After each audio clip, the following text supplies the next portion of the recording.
Ya, bicara tentang kecapi berarti kita bicara tentang budaya. Budaya itu cakupannya luas, ya.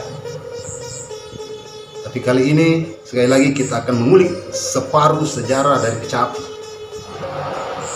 Ada yang mengatakan bahwa kecapi itu mendapat pengaruh dari kebudayaan Cina. Ada juga yang mengatakan bahwa kecapi itu mendapat pengaruh dari kebudayaan Jawa. Entahlah, namun yang pastinya bisa dikatakan bahwa kecapi memang bisa dikatakan ada di setiap daerah di Nusantara ini, termasuk di Sulawesi Selatan. Iya, di Sulawesi Selatan lebih spesifik lagi teman-teman. Kalau di Sulawesi Selatan, khususnya di Makassar, kecapi ini disebut kacaping, ya, kacaping. Ini bentuknya kacaping. Sementara orang yang memainkan kecapi adalah pakacaping. Iya. Ketika disenandungkan kecapi ini, itu ada syair-syair tertentu biasanya yang diperdengarkan kepada pendengar. Banyak bisa bercerita tentang syair-syair kepahlawanan, mensenandungkan tentang kisah-kisah cinta, misalnya juga bisa kisah-kisah perjuangan, itu banyak teman-teman. Iya. Awal mula munculnya kecapi ini, kalau kita menilik dari sejarah, ya, dikatakan bahwa kecapi ini ditemukan oleh pelaut ulung atau para pelaut, khususnya dari Makassar. Iya. Saat itu pelaut yang sementara berada di tengah lautan, terombang-ambing ombak, angin, mendengar tali layarnya yang di atas kapal itu, di atas kapal pinisi, berbunyi. Iya.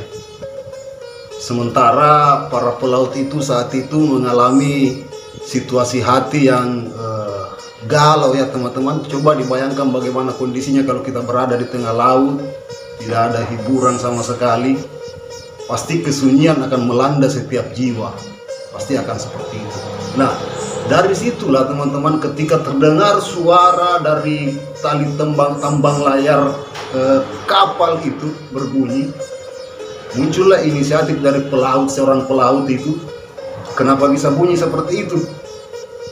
Dan nadanya indah. Iya.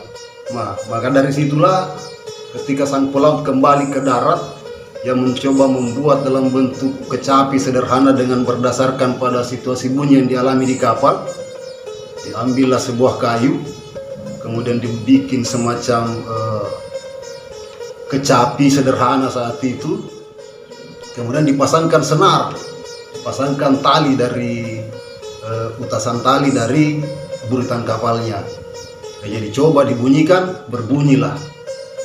Nah, maka disitulah asal muasal munculnya kecapi itu. Tapi semakin lambat laun, semakin masa semakin berkembang, akhirnya para pelaut itu mencoba memodel atau membuat suatu mode supaya bagaimana kecapi itu betul-betul mencerminkan karakter penggunanya. Akhirnya muncullah kecapi yang model seperti kapal pinisi yang kita tahu sekarang ini, teman-teman. Ini modelnya sebenarnya berdasarkan dari model kapal pinisi, perahu pinisi. Nah, ini yang namanya senar ini namanya bodinya, ini semua kecapi ini yang berbentuk kapal pinisi. Oke, jadi memang banyak sebenarnya teman-teman.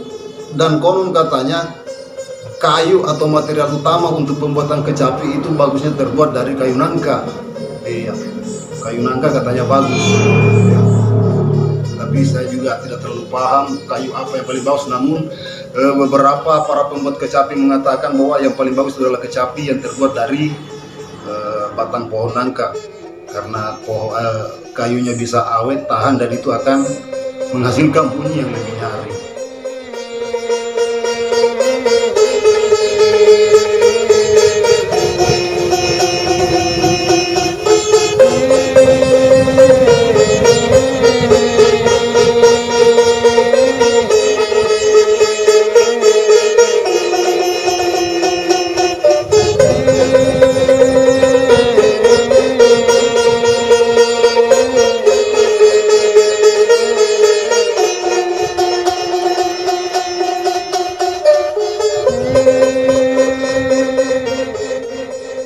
Ya, jadi itu adalah sejarah singkat ya teman-teman, bagaimana awal mula munculnya kecapi.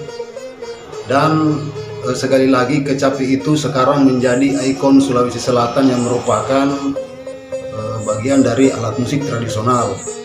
Kalaupun misalnya dikatakan ada di Jawa, ya mungkin memang ada di Jawa, tapi pasti memiliki bentuk atau model yang berbeda. Sama halnya yang di Cina misalnya, kalau dikatakan demikian, pasti juga akan berbeda bentuknya. Yang di Kalimantan tentu kan ada mirip di situ dengan Kolintang misalnya, pasti akan memiliki bentuk yang berbeda. Tetapi khusus untuk kecapi Makassar atau kecapi Bugis, itu pasti bentuknya akan seperti itu. Oke, saya kira demikian dulu teman-teman. Ini hanyalah suatu gambaran bagaimana kita bisa lebih melestarikan budaya-budaya kita, bagaimana caranya supaya kebudayaan Makassar khususnya bisa tetap terjaga.